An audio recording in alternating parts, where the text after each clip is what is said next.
इन सभी पॉइंटों पर बात करेंगे, एकदम पॉइंट टू पॉइंट बात की जाएगी। वीडियो में अंत तक साथ बने रहिएगा। अगर आप इस यूट्यूब चैनल पर नए हैं तो इस यूट्यूब चैनल तजी एसबी एकेडमी को सब्सक्राइब जरूर कर लें, वीडियो को लाइक करें अभी कभी और इस वीडियो को पूरा अंत तक जरूर देखें। तो सबसे पहले पॉइंट पर बात करेंगे कि बीपीएससी आयोग की तरफ से बिहार में जो शिक्षक भर्ती बहाली आने वाली है टीआरई 4.0 को लेकर, उसको लेकर छात्र पूछ रहे थे कि कब तक नोटिफिकेशन निकलेगा। तो देखिए, बिहार में चुनाव पास में है और इसके रिगार्डिंग जो सत्ताधारी पार्टी है वो कोई भी नुकसान उठाना नहीं चाहती। एक बड़े स्तर पर टीआरई 4.0 का नोटिफिकेशन आपको जल्दी देखने को मिलेगा। बताया ये भी जा रहा है सूत्रों के मुताबिक कि सबसे अधिक पद शिक्षा विभाग में ही रहेंगे और टीआरई 4.0 के तहत लगभग 1 लाख से अधिक पदों पर भर्ती निकाली जाएगी। शिक्षकों के 1 लाख से अधिक पद निकलेंगे। जो भी छात्र तैयारी कर रहे हैं वो लगातार अपनी तैयारी को धार देते रहें, जिसकी अधिसूचना होली तक आने की पूरी संभावना है, यानी कि होली पर आपको नोटिफिकेशन इसका देखने को मिल सकता है। बीपीएससी टीआरई 4.2 से टीआरई 4 में जो बिहार के छात्र हैं वो लगातार मांग कर रहे हैं कि बिहार में डोमिसाइल की मांग लगातार जोरों शोरों पर है, जिसको लेकर जो शिक्षा विभाग भी है वो अपने स्तर पर विश्लेषण करने में जुटी हुई है कि आखिर क्या निर्णय लिया जाए। आधिकारिक सूत्रों की माने तो 90% सीट बिहार राज्य के छात्रों के लिए आरक्षित रहने वाली है, यानी कि 10% ही सीटों पर अदर स्टेट के छात्रों को मौका मिलने वाला है। साथ ही जो फर्जी डोमिसाइल पर रोक लगाने के लिए भी सामान्य प्रशासन विभाग भी बड़े बदलाव की तैयारी में दिख रहा है। और साथ ही साथ जो छात्र पूछ रहे थे कि सर बीपीएससी टीआरई 4.0 में क्या सीटेट को बाहर निकाल दिया जाएगा, तो ऐसा बिल्कुल भी नहीं है। आप इन सभी फेक अफवाहों से दूर रहें। बीपीएससी टीआरई 4.0 की शिक्षक भर्ती बहाली में सीटेट पहले भी मान्य था और आगे भी मान्य रहेगा। बात कर लेते हैं अपने सेकंड पॉइंट पर। जैसा ही आप सभी को पता है कि उत्तर प्रदेश में लाखों की संख्या में छात्र एलटी ग्रेड की और टीजीटी, पीजीटी, असिस्टेंट प्रोफेसर की नई शिक्षक भर्ती का नोटिफिकेशन का इंतजार कर रहे हैं। लगातार उत्तर प्रदेश की सरकार छात्रों को गुमराह कर रही है और उत्तर प्रदेश की शिक्षा सेवा चयन आयोग के जो अधिकारीगण हैं उन्होंने शिक्षा विभाग के निदेशों व प्रतिनिधियों के साथ बैठकर ऑनलाइन अधियाचन भी मांगे थे, लेकिन अब तक किसी भी विभाग ने अधियाचन नहीं भेजा है। वहीं माध्यमिक शिक्षा विभाग ने राजकीय विद्यालयों में एलटी ग्रेड शिक्षक के 7,258 पदों पर व प्रवक्ता के 1,647 पदों का अधियाचन भेजा था। जैसा कि आप सभी को पता है कि आयोग ने कैलेंडर में यह स्पष्ट कर दिया है कि एलटी ग्रेड शिक्षक, प्रवक्ता व असिस्टेंट प्रोफेसर के पदों का ई अधियाचन भेजने के बाद इन भर्तियों के विज्ञापन जारी किए जा सकते हैं। तो जल्द ही आपको एलटी ग्रेड, टीजीटी, पीजीटी की विज्ञप्ति अप्रैल माह में देखने को मिल सकती है। अपने थर्ड पॉइंट पर रेलवे शिक्षक भर्ती को लेकर काफ़ी छात्र कमेंट के माध्यम से पूछ रहे थे कि सर रेलवे शिक्षक भर्ती में क्या आवेदन की तिथि बढ़ने के साथ साथ क्या वैकेंसी में भी कुछ अपडेट देखने को मिला है या नहीं। तो देखिए, आपको थोड़ा ब्रीफ कर देता हूँ। अगर किसी भी छात्र को नहीं जानकारी है रेलवे शिक्षक भर्ती को लेकर, रेलवे शिक्षक भर्ती का अगर फॉर्म आपने फिल नहीं किया है तो आप फॉर्म फिल कर दीजिए, क्योंकि इसकी स्टार्टिंग 7 जनवरी 2025 से हो चुकी थी और इसकी लास्ट डेट 6 फरवरी थी, लेकिन इसको एक्सटेंड यानी कि लास्ट डेट को बढ़ा दिया गया है। अब इसकी डेट 6 फरवरी से 16 फरवरी 2025 तक कर दी गई है।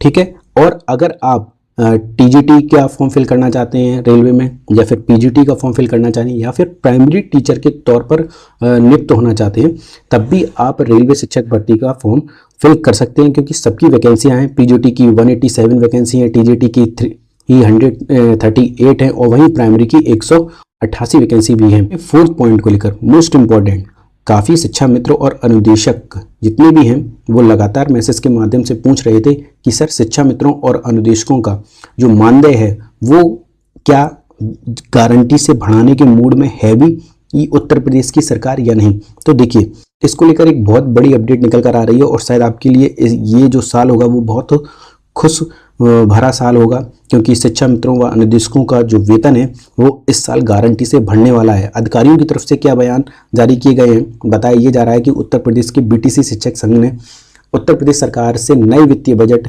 में जो पेश किया जाएगा शिक्षा मित्रों व अनुदेशकों के मानदेय वृद्धि की घोषणा करने की भी साथ में मांग की है। बताया ये जा रहा है जो भी संघ के प्रदेश अध्यक्ष हैं उन्होंने कहा है कि प्राथमिक विद्यालयों में लगभग 1,32,000 शिक्षा मित्र और जूनियर विद्यालयों में तैनात 27,000 अनुदेशकों की आर्थिक स्थिति कम मानदेय के कारण काफ़ी खराब हो चुकी है। वे बच्चों की पढ़ाई और माता पिता का उचित इलाज भी नहीं करा पा रहे हैं। जबकि मानदेय बढ़ाने के लिए पिछले साल जो मंत्री जी हैं और उच्च अधिकारियों के साथ कई बार बैठक भी की जा चुकी है योगी जी के साथ, किंतु अभी तक कोई भी रिजल्ट सामने नहीं आ पाया है।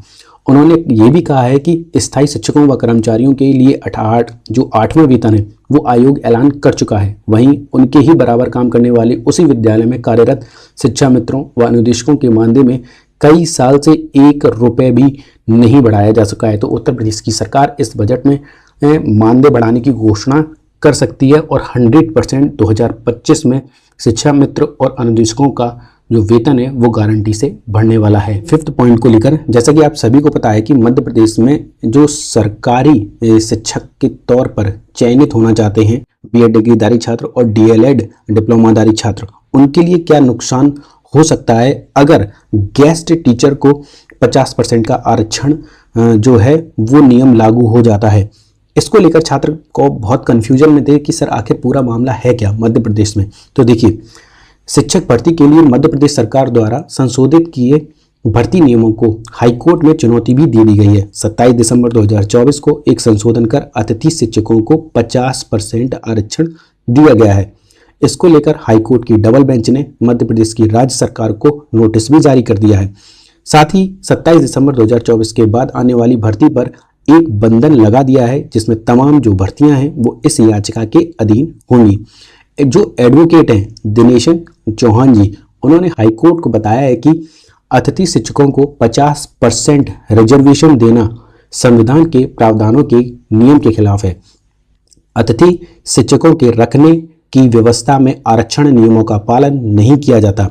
ज़्यादातर उन लोगों का शिक्षकों में चयन होता है और ये बात बिल्कुल सही भी है, जिनकी जुगाड़ होती है या फिर जिनकी पहुंच होती है उनकी अतिथि शिक्षक के तौर पर नियुक्ति जल्दी हो जाती है। ऐसे में 50% भर्तियां सीधे तौर पर अतिथि शिक्षकों को देने का अर्थ है कि बीएड डीएलएड किए हुए लाखों और गैर अतिथि शिक्षक उम्मीदवारों का नुकसान करना, जबकि पहले से ही अतिथि शिक्षकों के लिए 25% रिजर्वेशन उपलब्ध है।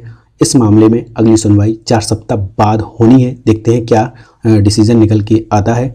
और अगर 50% अतिथि शिक्षकों का लागू होता है तो बीएड डिग्रीधारी और डीएलएड डिप्लोमाधारी छात्रों को बहुत भारी नुकसान उठाना पड़ सकता है।